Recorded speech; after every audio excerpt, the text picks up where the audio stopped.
Could you please introduce yourself? Hi, I'm Diane Stanton. I'm an energy efficiency consultant. Where do you live? I live in Lake Junaluska, North Carolina, near Asheville.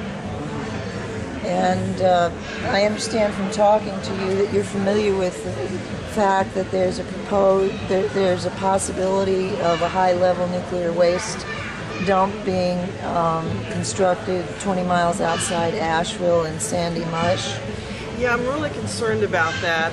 We definitely don't need to be transporting nuclear waste through our streets. The possibilities of all kinds of accidents happening can't be, ignored.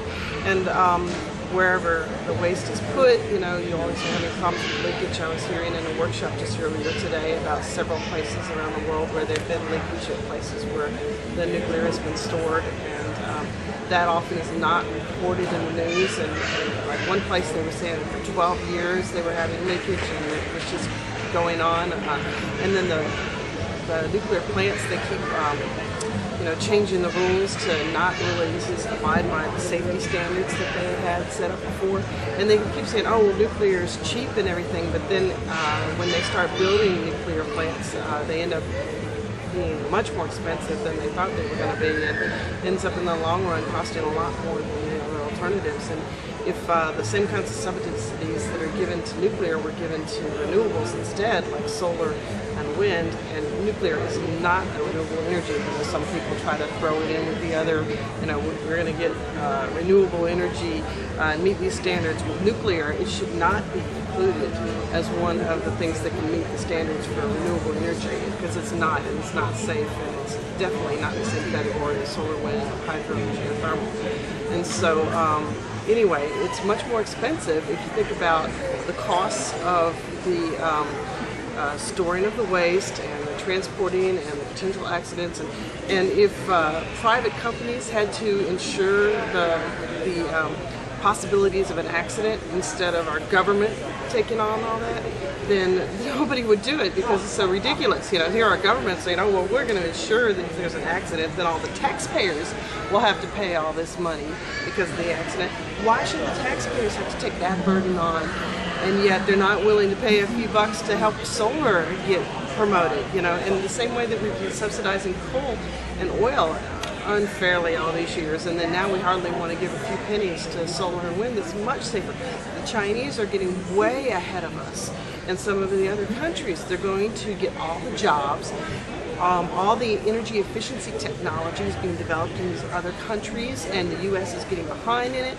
How are we going to compete with these other countries if we keep going the same old crap that's been going on, instead of working toward the new things that are innovative, that are clean, and that are safe?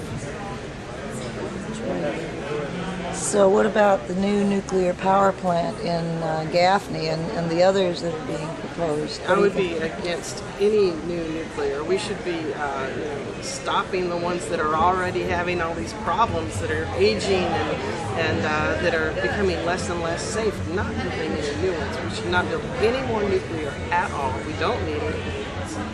And many more better alternatives. Okay, you got anything else you want to say? That's great, thanks. Hi, would you mind introducing yourself? My name is Claudine Cremer. I live in Weaverville, North Carolina, Buncombe County. I understand from our conversation earlier that you are aware of the potential for Sandy Mush, North Carolina, to be made into the nation's high-level nuclear waste site. And I'd like to know your opinion on that, and also on the increased transportation of radioactive materials up and down the mountains on I-26 and I-40 on our highways. I'd like to hear what you have to say about those things. Okay, well, as far as transportation, I'm very much opposed to nuclear waste being transported from radioactive sites any place, whether it's through western North Carolina or through any part of the United States.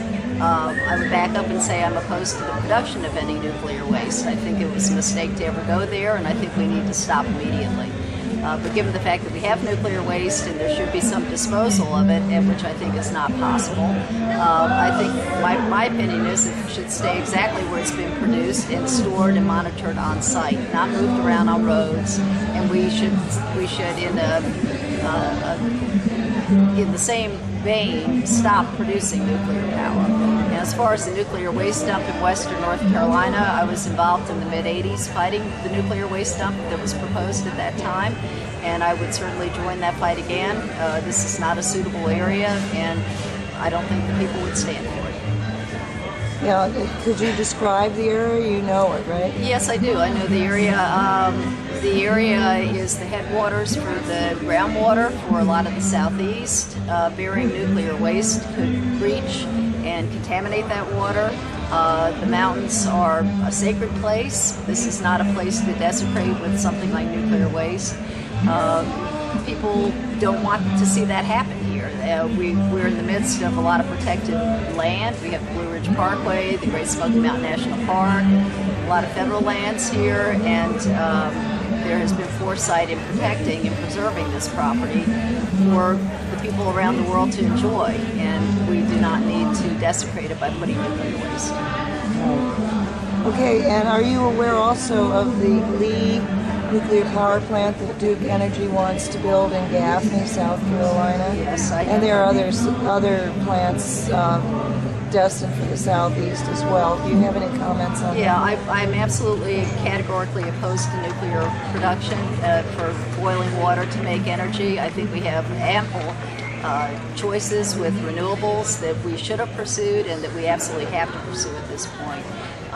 Clearly solar energy. So there's enough solar energy falling on the earth in 6 minutes to power the entire planet. And it's just ludicrous that we're looking at things that have the consequences of fossil fuels, coal, oil, and nuclear. It's something we should not be doing, and we need to stop.